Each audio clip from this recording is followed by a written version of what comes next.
এই জন্য আমি ঢাকার একটা মসজিদে জুমা পড়াই, মোহাম্মদপুর সুনিবির হাউজিং সোসাইটি কেন্দ্রীয় জামে মসজিদ, সাততারা মসজিদ, অনেক বড় মসজিদ। এই মসজিদের খতিব মাওলানা আনিসুর রহমান আশরাফি।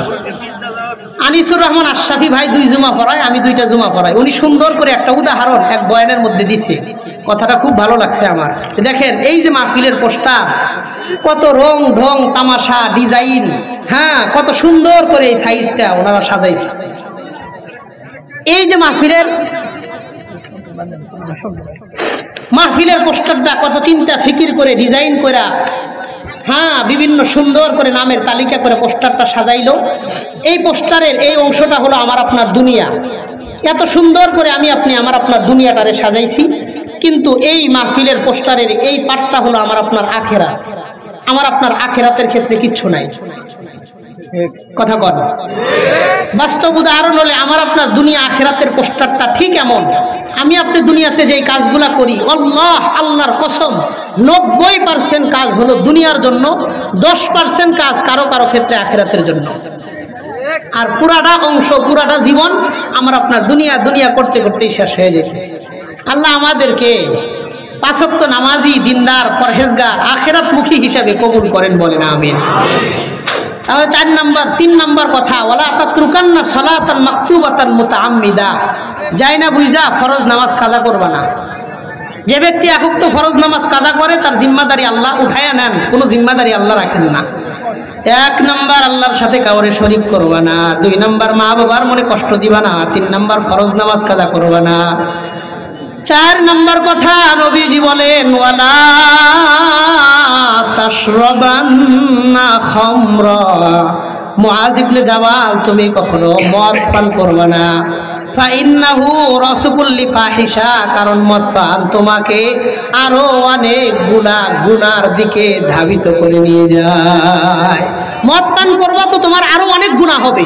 এক মদ পান তোমার বেনামাজি বানাবে, অন্য হাজারো গুনার দিকে তোমাকে টেনে নিয়ে যাবে। তুমি মদ পান করবা না কখনো। 5 নাম্বার কথা নবীজি বলেন, ওয়াইয়াকা ওয়াল মাসিয়া, যেই জায়গায় গুনাহ হয় তুমি গুনাহের জায়গায় যাইবা না। ফাইন্না বিল মাসিয়াতি হাল্লা সাখাতুল্লাহ, কারণ গুনাহ যেই জায়গায় হয় ওই জায়গায় আযাব দেওয়া আল্লাহর জন্য বৈধ হয়ে যায়, বলেন নাউযুবিল্লাহ। গুনার জায়গায় তুমি যাইবা না, যেখানে গুনাহ হইতেছে তুমি গুনাহ করো বা না করো ওই গুনার জায়গায় যাইবা না। আল্লাহ আমাদেরকে গুনাহের জায়গাগুলো এড়ায়া চলার তৌফিক দান করেন, বলেন আমিন। এই গেল 6 নম্বর কথা, এই গেল 5 নম্বর কথা। 6 নম্বর কথা নবীজি সাল্লাল্লাহু আলাইহি ওয়াসাল্লাম বলেন, ওয়া ইয়্যাকা ওয়াল ফিরার মিনাজ জাহাফ, মুআয তুমি জিহাদের ময়দান থেকে পলায়ন করবে না। ওয়া ইন হালাকান নাস, যদিও সব মানুষ মারা যায় তারপরেও তুমি জিহাদ থেকে পলায়ন করবে না। 7 নম্বর কথা নবীজি বলেন, ওয়া ইন আসাবান নাসা মুতানুন ওয়া আনতা ফীহিম ফাসবুর, কোন এলাকার মধ্যে যদি মহামারী শুরু হয়ে যায়, তুমি যদি ওই এলাকার মধ্যে থাকো সেখানেই থাকবা, দূরে কোথাও যাইবা না। এক এলাকায় মহামারী দেখা দিছে, তুমি এই এলাকার মধ্যে থাকলে এখানেই থাকবা, দূরে কোথাও যাইবা না। কারণ দূরে গেলেই তুমি মহামারী থেকে বাঁচতে পারবা না, এখানে থাকলেই তুমি মারাও যাইবা না। দূরে গেলে বাইচে যাইবা বিষয়টা এমন না, এখানে থাকলে মইরা যাইবা বিষয়টা এমন না। যেখানে আসো সেখানে থাকবা, দূরে গেলেও তোমার তকদির পাল্টাইতে পারবা না, এখানে থাকলেও তকদির পাল্টাইতে পারবা না। এই জন্য কোনো এলাকার মধ্যে মহামারী, দুর্যোগ, দুর্ভিক্ষ দেখা দিলে সেখানেই থাকবা, দূরে কোথাও যাইবা না। 8 নম্বর কথা নবীজি বললেন, ওয়ানফিক আলা আহলিকা মিন তাউলিকা, মুআয তুমি তোমার পরিবারের উপর তোমার সাধ্য মতন খরচ করবা। তোমার পরিবারের পিছনে খরচ করতে গিয়া কখনো কৃপণতা তুমি করবা না। অনেক মানুষদেরকে দেখবেন বন্ধু বান্ধবদের নিয়ে হোটেলে বসলে, কুটুম বাড়িতে বসলে 1-2 হাজার টাকা খরচ হয়ে যায়, অথচ মা বাবারে 500 টাকা ওষুধ কেনার জন্য দিতে চায় না। আছে না নাই? বন্ধু বান্ধবের পিছনে অনেক খরচ করে কিন্তু মা বাবার পিছনে খরচ করতে রাজি না। এই জন্য আল্লাহ আমাদের পরিবারের পিছনে সাধ্য মতো খরচ করার তৌফিক দান করেন, বলেন আমিন। 9 নম্বর কথা নবীজি সাল্লাল্লাহু আলাইহি ওয়াসাল্লাম বললেন, وأنفق على أهلك من قولك وأخفهم في الله। তুমি তোমার পরিবারের মানুষদেরকে আল্লাহর ভয় শিক্ষা দিবা, তোমার পরিবারের সদস্যদেরকে আল্লাহর ভয় শিক্ষা দিবা, তাদের অন্তরে আল্লাহর ভয় তৈরি করবা। দেখবেন পরিবারের সদস্যরা একলগে বৈশা টেলিভিশন দেখে, হঠাৎ করে বলে সকালে স্কুল আছে তাড়াতাড়ি ঘুমাও, কিন্তু সকালে ফজরের নামাজের কথা কয় না। একসাথে টেলিভিশন দেখতেছে, রাত 12টা বাজে, কয় তাড়াতাড়ি ঘুমা, সকালে না তার প্রাইভেট আছে। কিন্তু সকালে যে প্রাইভেটের আগে ফজরের নামাজ আছে ওই কথা কয় না। তার মানে এর কাছে প্রাইভেটের গুরুত্ব ওই ফজরের নামাজের চাইতে অনেক বেশি। এই জন্য দুনিয়াটা শিখাইতে শিখাইতে জানতে জানতে জানোয়ার হয়ে যায়, তারপরেও মানুষ হইতে পারে না।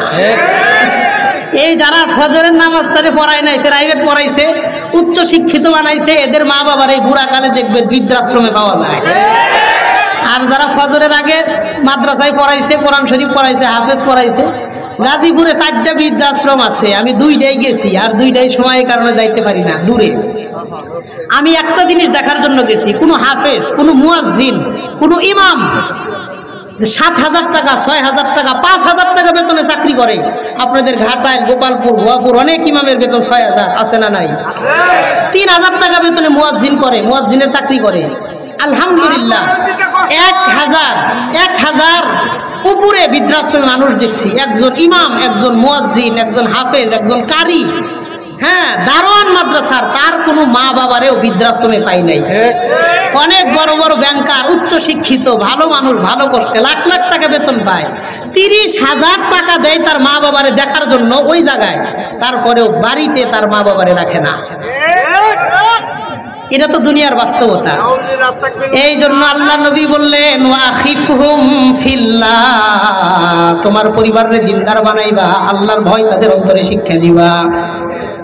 10 নম্বর নবীজি বললেন, ওয়ালা তারফা আনহুম মাসাকা আদাবা, তুমি তোমার পরিবারের উপর থেকে শাসনের লাঠি কখনো উঠাইবা না, সব সময় পরিবারের উপরে শাসনের লাঠি রাখবা, পরিবারের উপরে শাসনের লাঠি রাখবা, তাদেরকে শাসন করবা দ্বীনের জন্য, দুনিয়ার জন্য না। পরিবারকে শাসন ছাড়া ছেড়ে দিলে এমন বাঁকা হবে, টাইনা আর সোজা করতে পারবেন না। এই জন্য নবী বললেন, ওয়ালা তারফা আনহুম আসাকা আদাবা, তোমার শাসনের লাঠি পরিবারের উপরে রাখবা, তাদেরকে ভয় দেখানোর নিয়তে। এই ব্যাপারে নবীজি একটা হাদিসও বলেন, তিরমিজি শরীফের 495 নম্বর হাদিসের বর্ণনা। وعن عمرو بن شعيب عن أبيه عن جده رضي الله عنه قال, আমর ইবনে শুআইব তার বাবা, তিনি তার দাদা থেকে বর্ণনা করেন, قال رسول الله صلى الله عليه وسلم, আল্লাহর হাবিব সরকার দো আলম বর্ণনা করেন, মুরু আওলাদাকুম বিসসালাতি ওয়া হুম আবনাউ 7 সিনিন, তোমরা তোমার সন্তানদেরকে নামাজের আদেশ করবা যখন তাদের বয়স হয় 7 বছর। বলেন কয় বছর? তোমরা তোমাদের সন্তানদেরকে নামাজের আদেশ করো, ওয়া হুম আবনাউ 7 সিনিন, যখন তাদের 7 বছর বয়স হয়। ওয়াজরিবুহুম আলাইহা ওয়া হুম আবনাউ 10 সিনিন, আর তাদেরকে নামাজের জন্য প্রহার করো যখন তাদের 10 বছর বয়স হয়। তার মানে 7 থেকে 10, 3টা বছর পর্যন্ত সন্তানদেরকে আদেশ করো, 10 বছর হইলে শাসন করো। এবং নবীজি বলেন, ওয়াফাররিকু বাইনাহুম ফিল মাযাজি, 10 বছরের বাচ্চাদেরকে এক বিছানায় ঘুমাইতে দিবাই না, তাদের বিছানাগুলো পার্থক্য করে দিবা। 10 বছর যখন আপনার ছেলে সন্তানের বয়স হবে, 2 ভাইকে এক কম্বল এক বিছানায় ঘুমাইতে দিবেন না, 2 বোনকে এক বিছানায় ঘুমাইতে দিবেন না, ভাই বোনকে ঘুমাইতে দিবেন না, মা বাবা থেকে আলাদা করে দিবেন, আলাদা ঘরের ব্যবস্থা করবেন। যদি আলাদা ঘরের ব্যবস্থা সম্ভব না হয়, অন্তত আলাদা আলাদা খাটের ব্যবস্থা করবেন। আলাদা খাটেও ব্যবস্থা না হইলে এক খাটে অন্তত আলাদা কম্বল, আলাদা কাঁথার ব্যবস্থা করবেন। তবুও বড় ছেলে বড় মেয়েদেরকে এক কম্বলের মধ্যে ঘুমাইতে দিবেন না। এটা ইসলামের কথা। 10 বছর হয়ে গেলে ছেলে সন্তানদেরকে এক বিছানায় ঘুমাইতে দিয়েন না, 2 ভাই এক কম্বলের নিচে দিয়েন না, 2 বোন এক কম্বলের নিচে দিয়েন না, ভাই বোন দিয়েন না, মা বাবার সাথেও দিয়েন না, আলাদা আলাদা বিছানা করেন, সম্ভব হলে আলাদা রুম করেন, সম্ভব না আলাদা খাট করেন। আলাদা খাট সম্ভব না, অন্তত এক খাটেই মাঝখানে কোল বালিশ দিয়া কাঁথা কম্বল আলাদা করে দেন, এক কম্বলের নিচে দিয়েন না। কারণ এতে তাদের পারস্পরিক শ্রদ্ধাবোধ নষ্ট হয়, পারস্পরিক সম্পর্কের অবনতি হয়, পারস্পরিক লজ্জা উঠে যায়। কথা বুঝতে পারছেন তো? এই জন্য আপনি গরিব যেই হালতেই থাকেন, হয় আলাদা রুম করেন, না হলে আলাদা খাট, না হলে অন্তত আলাদা বিছানা, বিছানা হলেও কম্বলটা আলাদা করে দিবেন। ইসলামের এই বিধান আমাদের সমাজে সাধারণত পাওয়া যায় না। বিয়ে হওয়ার আগ পর্যন্ত এক কম্বলের নিচেই থাকে, পরে বিয়ে হলে পরে আলাদা করে দেয়। এই জন্য এটা করবেন না। আল্লাহ আমাদের ইসলামের এই বিধানগুলা গুরুত্বের সাথে বাস্তবায়ন করার তৌফিক দান করেন, বলেন আমিন। দুইটা হাদিস থেকে আমি আপনাদেরকে 15টা কথা শোনাইলাম। আবু হুরায়রা রাদিয়াল্লাহু আনহুর হাত ধরে নবীজি 5টা নসিহত করেছিলেন। হযরত মুআয ইবনে জাবাল মৃত্যুর পূর্বে মুআয ইবনে জাবালকে আল্লাহর নবী 10টা নসিহত করেছেন, ওসিয়ত করে গেছেন। 10 আর 5 15টা কথা বললাম। এবার চলেন এই বিষয়গুলা সাহাবায়ে কেরাম তাদের জীবনে কেমনে আমল করছে, সাহাবায়ে কেরাম তাদের জীবনে কেমনে আমল করছে। একটা ঘটনা বলে শেষ করব, আলোচনা গোছায় নিয়ে আসবো। রফিকুল ইসলাম মাদানী ভাই ঘাটাল পর্যন্ত চলে আসছে, ঘাটাল থেকে আসতে যতক্ষণ লাগে বলেন আলহামদুলিল্লাহ। আজকে কথা হয়েছে, মধুপুরে একসাথেই ছিলাম, মধুপুরে ওরে বয়ানে বসায় দিয়ে আমি আসছি। রফিকুল ইসলাম মাদানী আমগো একদম ছোট কালের দোস্ত, ন্যাংটা কালের বন্ধু, একসাথে ক্রিকেট খেলাধুলা হয়েছে, অনেক হাসি মজার স্মৃতি আছে। ও আম করছে একটু ছোট, তারপরেও একসাথেই চলাফেরা ছিল। রফিকুল ইসলাম মাদানী বয়সে ছোট, কিন্তু আল্লাহ তারে সারা দেশে বড় বানায় দিচ্ছে। যে সমস্ত কথা বলে ওর ওজনই তো আমি সহ্য করার ক্ষমতা নাই। আল্লাহ ভাইয়ের হিম্মতটা আরো বাড়ায় দেন। আমি পারি না, এটা আমার দুর্বলতা। কেউ পারলে এটারে হিংসা করা ঠিক না। আপনার ইমানের জোর অদ্দুরা নাই তো সমালোচনা করেন কেন? আপনি পারেন না, চুপ থাকেন, যে পারে তারে বলতে দেন। আমার কথাটা বুঝছেন? আমি ওই হুঙ্কার দিতে পারি না, আমি মাঝে মধ্যে দেই, অধিকাংশ সময় দেই না। কারণ আমি আমার জায়গা থেকে ওই দুর্বলতা আছে। যে দিতে পারে ওরে থামানোর কোনো দরকার নাই। কথা কন ঠিক কিনা? ওরে আল্লাহ ওই সাহস দিছে, এই সাহসের সাথে, ইজ্জতের সাথে, সম্মানের সাথে আল্লাহ কবুল করেন, বলেন আমিন। ও অসুস্থ থাকে, এই জন্য বলছি আসবে, বয়ান আধা ঘন্টা করবে না, 10 ঘন্টা করবে না, 5 মিনিট 20 মিনিট, এটা ওর ব্যাপার। আসলেই সন্তুষ্ট থাকবেন, দূর থেকে আসছে, মানুষের শারীরিক কন্ডিশন বোঝার চেষ্টা করবেন, সমালোচনা না। ভালোবাসার মানুষকে মহব্বতের নামে কষ্ট দেওয়া ঠিক না। কথা বুঝতে পারছেন তো? মহব্বতের নামে কষ্ট দেওয়া ঠিক না। আল্লাহ আমাদের ভুয়াপুরের সব মানুষকে দিন, ইমান, ইসলামের জন্য কবুল করেন, বলেন আমিন। চলেন একটা ঘটনা বলে, কিছু মাদ্রাসা কেন্দ্রিক কথা বলেই আলোচনা গোছায় নিয়ে আসবো ইনশাআল্লাহ। একটা হাদিস শোনাই, সাহাবায়ে কেরাম নবীজিকে কিভাবে দিক নির্দেশনা দিচ্ছেন আর সাহাবায়ে কেরাম সেগুলা কেমনে পালন করছেন। চলেন শুনে আসি। বুখারী শরীফের 3905, 3906, 3905, 3906 দুই হাদিসের মধ্যে আম্মা জান আয়েশা রাদিয়াল্লাহু আনহা বলেন, وعن عائشة رضي الله تعالى عنها وعنهم أنها قالت আম্মা জান আয়েশা রাদিয়াল্লাহু তাআলা আনহা তিনি বর্ণনা করেন, লাম আকিল আবাওয়াইয়া কাত্তু ইল্লা ওয়া হুমা ইয়াদিনানিদ্দিন। আম্মা জান আয়েশা বলেন, আমি আমার মা বাবাকে অর্থাৎ আবু বকরকে আর আমার আম্মাকে, এই দুইজনকে ইসলাম ধর্ম ব্যতীত অন্য কোনো ধর্ম কখনো পালন করতে দেখি নাই। একটা কথা মনোযোগ দিয়ে শোনেন, আবু বকর সিদ্দিক রাদিয়াল্লাহু আনহু এমন একজন সাহাবী যিনি ইসলামে প্রবেশের আগেও কোনোদিন শিরিক করেন নাই, ইসলামে গ্রহণের পরেও কোনোদিন শিরিক করেন নাই। বলেন সুবহানাল্লাহ। মাত্র হাতে গোনা কয়েকজন মানুষ পাওয়া যায় যারা ইসলামের আগেও শিরিক করে নাই, পরেও শিরিক করেন নাই। এর মধ্যে আবু বকর সিদ্দিক রাদিয়াল্লাহু আনহু অন্যতম একজন। তিনি ইসলামের আগেও কোনোদিন মূর্তি পূজা করেন নাই, ইসলামের পরে তো প্রশ্নই আসে না। আম্মা জান আয়েশা বলেন, লাম আকিল আবাওয়াইয়া কাত্তু ইল্লা ওয়া হুমা ইয়াদিনানিদ্দিন। আমি আমার মা বাবাকে ইসলামের আগে পরে কোনোদিন ইসলাম ধর্ম ব্যতীত অন্য ধর্ম পালন করতে দেখি নাই, শিরিক করতে দেখি নাই।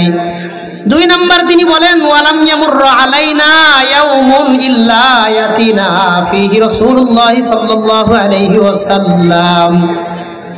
তরফাইন নাহারি বুকরাতাও ওয়া আশিয়া, আর প্রত্যেক দিন আল্লাহর নবী আমাদের ঘরে দুইবার আসতেন। মক্কাতে আল্লাহর নবী প্রত্যেক দিন আবু বকরের বাড়িতে দুইবার যাইতেন, বুকরাতাও ওয়া আশিয়া। প্রত্যেক দিন সকালে একবার আবু বকরের ঘরে যাইতেন, বিকালে আবার যাইতেন। মহব্বতটা কি পর্যায়ে ছিল! আম্মা আয়েশা বলেন, ফালাম্মা উবতুলিয়াল মুসলিমুন, মক্কায় যখন মুসলমানদের উপর বিপদ আপদ শুরু হয়, এতদিন তো গোপনে ইসলাম পালন করছে, কিছু বলে নাই। যখন প্রকাশ্যে দাওয়াত দেয় তখন মানুষ বিরোধিতা মাত্র শুরু করছে, এমন সময় প্রকাশ্যে আর ইবাদত করতে দেয় না। খরাজা আবু বকরিন মুহাজিরান নাহওয়া আরদিল হাবাশা, আবু বকর সিদ্দিক রাদিয়াল্লাহু আনহু মক্কা ছাইরা হাবশার দিকে রওনা করছেন হিজরত করার জন্য। মক্কা যেই জায়গায় আমি বসে আল্লাহর ইবাদত করতে পারবো না, এই জায়গায় আমি আর থাকতেই চাই না।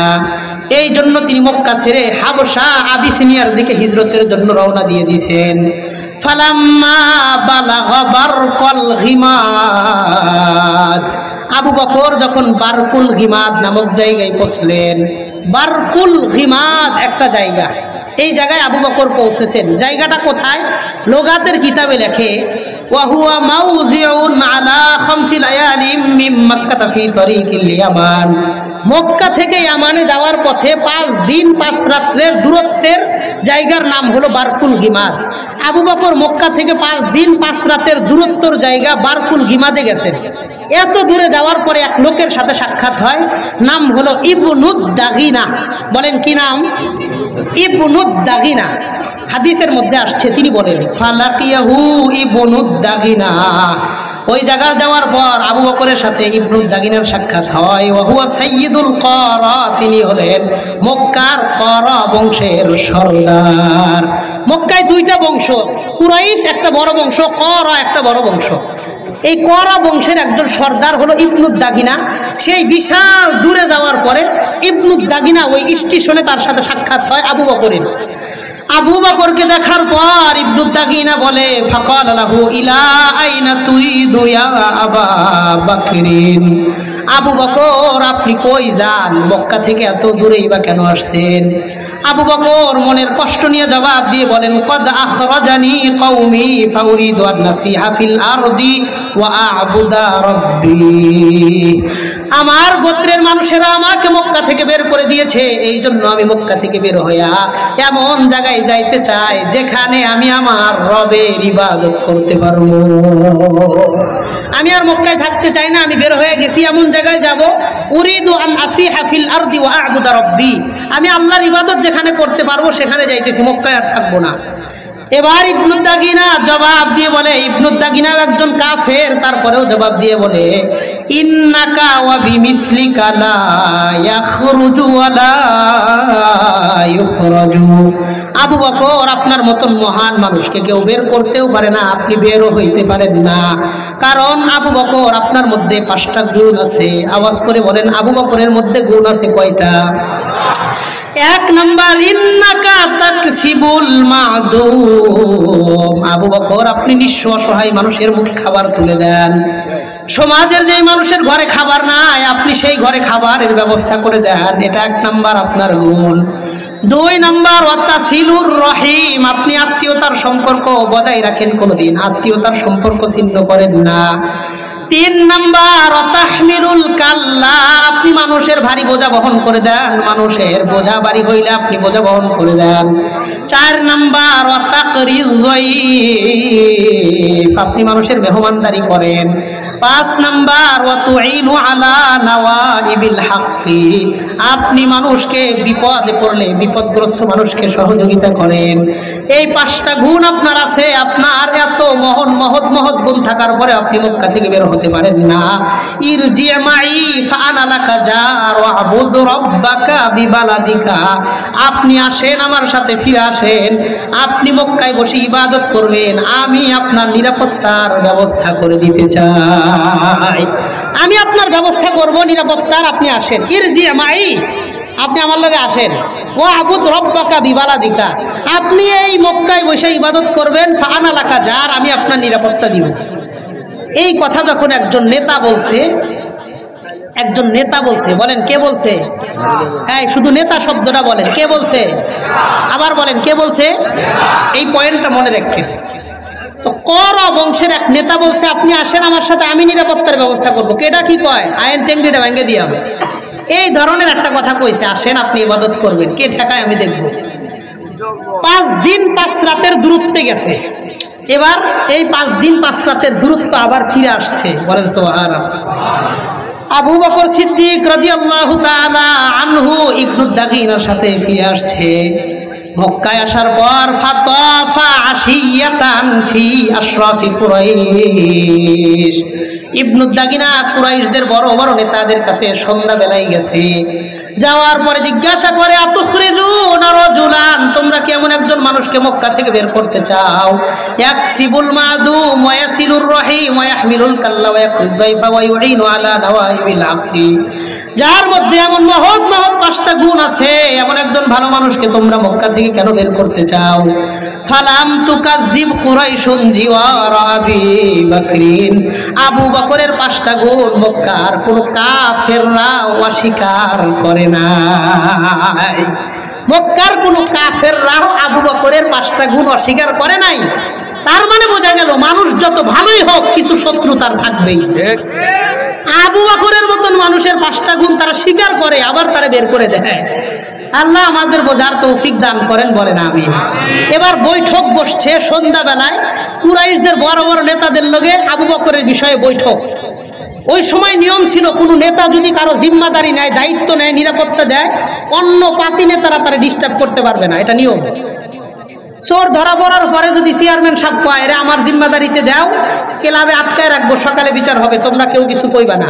এলাকার সব মানুষ কিন্তু মান্য নেয় যে ঠিক আছে, আপনি যারা বিচার করেন এদের। তা আবু বকর সিদ্দিক রাদিয়াল্লাহু আনহুর ব্যাপারে ইবনু দাগিনা কুরাইশদের নেতাদের সাথে বৈঠকে বসছে। তারে নিরাপত্তা দিতে হবে, তারে ইবাদতের সুযোগ সুবিধা স্বাধীনতা দিতে হবে। এটার পরে তারা বৈঠক করার পরে চিন্তা করছে কি, শোনেন, কুরাইশদের নেতারা বলে, ইবনে দাগিনা, কুরাইশদের সব নেতারা ইবনে দাগিনাকে জবাব দিয়ে বলে, ডাক দিয়ে বলে, মুর আবা বকরিন, তুমি যাও আবু বকরকে বলো, আবু বকর মক্কায় থাকতে পারবে 5টা শর্তে। কোন কয়টা শর্তে? আবু বকর মক্কায় ইবাদত করতে পারবে 5টা শর্তে। 1 নাম্বার, আইয়াবুদ রাব্বাহু ফি দারিহি, সে তার ঘরের মধ্যে ইবাদত করবে, বাহিরে ইবাদত করতে পারবে না। বলেন নাউজুবিল্লাহ। 1 নাম্বার, তারা ঘরে ইবাদত করবে, বাহিরে ইবাদত করতে পারবে না। 2 নাম্বার, ওয়াল ইউসাল্লি ফি দারিহি, সে ঘরেই নামাজ পড়বে, বাহিরে কোথাও নামাজ পড়তে পারবে না। বলেন নাউজুবিল্লাহ। 3 নাম্বার, ওয়ায়াকরা মা শাআ ফি দারিহি, সে তার ঘরের মধ্যেই কোরআন পড়বে, বাহিরে কোরআন পড়তে পারবে না। 1 নাম্বার, ঘরে ইবাদত করবে, বাহিরে কোথাও কোনো ইবাদত করতে পারবে না। 2 নাম্বার, ঘরেই নামাজ পড়বে, বাহিরে কোথাও নামাজ পড়তে পারবে না। 3 নাম্বার, ঘরেই কোরআন পড়বে, বাহিরে কোথাও কোরআন পড়তে পারবে না। 4 নাম্বার, তিনি শর্ত দিয়ে বলে, ওয়ালা ইস্তাদিনু বিহি, আবু বকর তার নামাজের জন্য আজান দিতে পারবে না। বলেন নাউজুবিল্লাহ। আবু বকর তার নামাজের আজান দিতে পারবে না। 5 নাম্বার, ওয়ালা ইউজিনা বিযালিকা, আবু বকর তার ইবাদতের দ্বারা আমাদেরকে কষ্ট দিতে পারবে না। কারণ কি এই 5টা শর্ত কারণ হিসেবে উল্লেখ করে, ফাইন্না খাশিনা আইয়াফতিনা নিসাআনা ওয়া আবনাআনা, কারণ আমি ভয় করতেছি আমার সন্তানরা, আমার বিবি বাল বাচ্চারা আবু বকরের ইবাদত দেখা আবার তারা কিনা মুসলমান হয়ে যায়। আবু বকরের ইবাদত দেখা যদি মুসলমান হয়ে যায়, এটা ভয় আছে। আবু বকরের ইবাদত দেখে যদি মুসলমান হয়ে যায়, এই জন্য আবু বকর প্রকাশ্যে কিছু করতে পারবে না। 5টা কথা তারে ভালো করে জানায় দেন, এই শর্তে সে ইবাদত করবে, মক্কায় থাকবে, আর বাইরে যেতে পারবে না। ঘরে ইবাদত করবে, নামাজ পড়বে, কোরআন পড়বে, আজান দিবে না, আর ইবাদতের নামে দাওয়াত দিয়ে আমাদেরকে কষ্ট দিবে না। এই কথা যখন আবু বকরকে শোনানো হইল, ইবনু দাগিনা আবু বকরকে শোনাইলেন যে আপনার ব্যাপারে এই ফাইসালা হয়েছে। ফামাকাসা যালিকা কলিলা, আবু বকর কয়েকদিন এইভাবে অবস্থান করলেন। অল্প কিছুদিন এইভাবে অবস্থান করার পর সুম্মা বানা মসজিদান বিফিনাই দারি, আবু বকর তার ঘরের কোনায় বারান্দার মধ্যে ছোট্ট একটা মসজিদ বানায় নেয়। বলেন সুবহানাল্লাহ। যারা নিয়মিত মসজিদে গিয়ে নামাজ পড়ে তারা যখন মসজিদে যাইতে পারে না তাদের অন্তরটা ফেটে যায় ছটফট করে। করোনার সময় অনেক মানুষদেরকে দেখছেন মসজিদে জুমার নামাজে বেশি সমাগম নিষিদ্ধ, ঘরে বয়া মানুষ জোহরের নামাজ